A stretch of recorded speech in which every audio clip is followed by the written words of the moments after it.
Thank you, Mr. President. I got 5 more minutes this month to talk about this, and I'm begging for respect in the chamber here. I want to share a true story from this weekend that I'm still trying to digest. Like most of us, I've been finding respite from this health crisis in the many walks I've been taking around my neighborhood, and this past Sunday was no different. And I think about if I had left my house 5 minutes sooner or 5 minutes later, or if the walk had been 5 minutes longer or 5 minutes shorter, I would not have any incident to report, but that's not what happened. Really, the timing was remarkable. As I was walking up the side of my home on my way back inside, a guy around my age was pushing a toddler in a stroller, walking right in front of my house, talking loudly on his cell phone.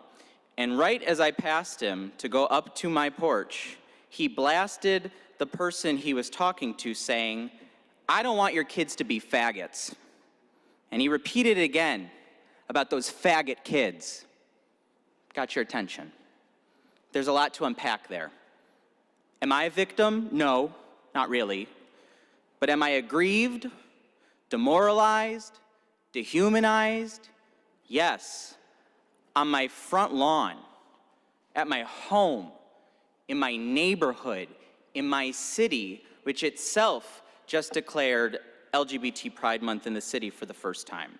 So moments like these, which every LGBTQ person experiences, presents a fight or flight moment. We all know that if we defend ourselves against this type of language, the grievance will always be flipped. It's going to be us who's shoving homosexuality in their face. And if we confront hateful language, we do face the very real risk of being victims of hateful actions. So I didn't do anything, and I've been sick and torture about it for 3 days.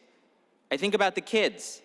I have no idea what the other end of the phone call was about, but these kids have been disparaged by an adult that being gay is a bad thing, so bad that they should be slurred for it. I feel bad for the toddler in the stroller, who has had no concept of what's going on, but is being exposed to homophobia right from the very beginning. This is a learned behavior that this Senate refuses to take a stand on. I wasn't able to confront this man, but I will use this platform to confront this institution. I think about my first personal experience of the legislature promoting homophobia. I was a legislative staffer in the House in 2011. And the Civil Service Commission had just granted same-sex partner benefits to state employees, and the Republican majority in the House quickly moved to strip the commission of its authority. Many of you were there, and one of the speeches on the floor is seared into my memory 9 years later. A Republican House member gave long remarks that blasted the decision as attacking children. The infant mortality rate was infused into his speech.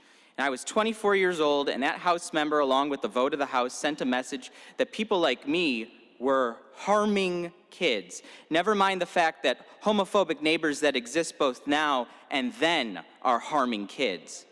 And I still carry that moment with me, how damaging it was to our community for the Michigan legislature to send a message like that. And I vowed then and there to make sure that our community had a voice in this institution.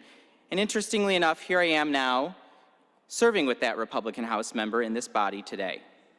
And I will continue to push, just as I push every year to declare June as LGBTQ Pride Month, and every year it's rejected.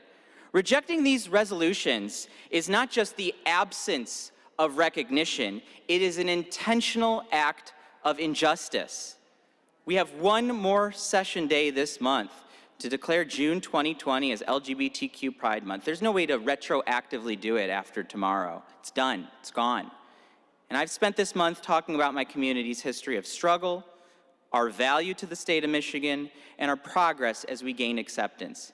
If this resolution does not pass, accept the fact, because I will, that you intentionally reject it and sanction this type of behavior on my lawn and in neighborhoods across the state for yet one more year.